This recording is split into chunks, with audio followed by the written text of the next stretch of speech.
நண்பர்களுக்கு வணக்கம். MEG-TNPSC அகாடமியிலிருந்து முனைவர் மா. விஜய் அலெக்சாண்டர். சர்க்கரை நோய் விழிப்புணர்வு அவசியம் தேவையா? ஆண்டுதோறும் நவம்பர் 14ஆம் தேதி சர்க்கரை நோய் விழிப்புணர்வு தினமாக கடைபிடிக்கப்பட்டு வருகிறது. இதையொட்டி உலக சுகாதார நிறுவனம், சர்வதேச அமைப்பான NCT-RISC ஆகியவற்றின் சார்பில் 200 நாடுகளில் 1000க்கும் மேற்பட்ட தரவுகளை கொண்டு ஆய்வு மேற்கொண்டனர். இந்த ஆய்வின் புள்ளி விவரங்கள் தி லான்செட் மருத்துவ ஆய்வு இதழில் வெளியிடப்பட்டுள்ளன. உலகம் முழுவதும் 2022ஆம் ஆண்டில் 82.8 கோடி பேர் சர்க்கரை நோயால் பாதிக்கப்பட்டுள்ளனர் என்கிற புள்ளி விவரம் கவலையை ஏற்படுத்துகிறது. அவர்களில் 25%த்திற்கும் மேற்பட்டோர், அதாவது 21.2 கோடி பேர் இந்தியர்கள் ஆவர். நமக்கு அடுத்தபடியாக சீனாவில் 14.8 கோடி பேர் உள்ளனர். அமெரிக்காவில் 4.2 கோடி பேர் உள்ளனர். பாகிஸ்தானில் 3.6 கோடி பேர் உள்ளனர். சர்க்கரை நோயால் பாதிப்புக்கு உள்ளாகியுள்ளதாக தெரிவிக்கப்பட்டுள்ளது. பாதிக்கப்பட்டவர்களின் எண்ணிக்கை 1990இல் இருந்ததை விட இப்போது 4 மடங்கு அதிகரித்துள்ளது கவலை தரும் அம்சமாகும். கடந்த 30 ஆண்டுகளில் குறைந்த வருமானம் மற்றும் நடுத்தர வருமானம் கொண்ட நாடுகளில் பாதிப்பு மிகவும் அதிகரித்துள்ளது. பாதிக்கப்படும் இளைஞர்களின் எண்ணிக்கை இதே காலகட்டத்தில் 7%இலிருந்து 14% உயர்ந்துள்ளது.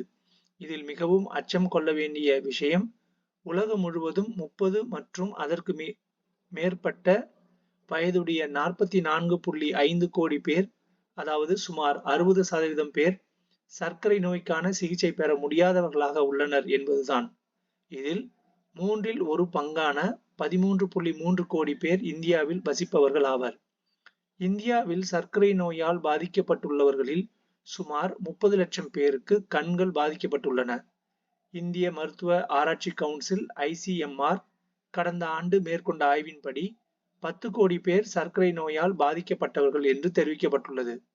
உணவுக்கு முன், உணவுக்கு பின் மேற்கொள்ளப்படும் பரிசோதனைகளின் அடிப்படையில் இரத்தத்தில் குளுக்கோஸ் அளவை கொண்டு சர்க்கரை நோயை கணக்கிடும் வழக்கமே இந்தியா உள்ளிட்ட தெற்காசிய நாடுகளில் நடைமுறையில் உள்ளது. ஆனால் சர்க்கரை நோயை கண்டறிய 3 மாத சராசரி எனப்படும் HbA1c பரிசோதனை முறையை வளர்ந்த நாடுகள் பின்பற்றி வருகின்றன. HbA1c பரிசோதனையை அடிப்படையாக கொள்ளாததால் சர்க்கரை நோயாளிகளின் சரியான எண்ணிக்கை தெரியாமல் போக வாய்ப்புள்ளது என்பது நிபுணர்களின் கருத்தாகும். அடிக்கடி சிறுநீர் கழிப்பது, அடிக்கடி தாகம் எடுப்பது, அதிக பசி, மிக வேகமாக எடை குறைவது, அதிகமாக சோர்வடைவது, பார்வை மங்குதல், காயம் ஆற அதிக காலம் பிடித்தல், பாதங்களில் உணர்ச்சி குறைதல், எரிச்சல் ஏற்படுதல் போன்றவை சர்க்கரை நோய்க்கான அறிகுறிகள் ஆகும். உடல் பருமன், ஆரோக்கியமற்ற உணவு பழக்க வழக்கம் ஆகியவையே டைப் 2 சர்க்கரை நோய்க்கான காரணங்கள் என ஆராய்ச்சியாளர்கள் குறிப்பிடுகின்றனர். பெண்களில் அதிகமானோர் கர்ப்ப காலத்தில் சர்க்கரை நோய்க்கு உள்ளாகிறார்கள் என்பது தெரியவந்துள்ளது. சர்க்கரை நோய் முற்றும் போது விழித்திரை பாதிக்கப்பட்டு பார்வை இழப்பு ஏற்படுகிறது.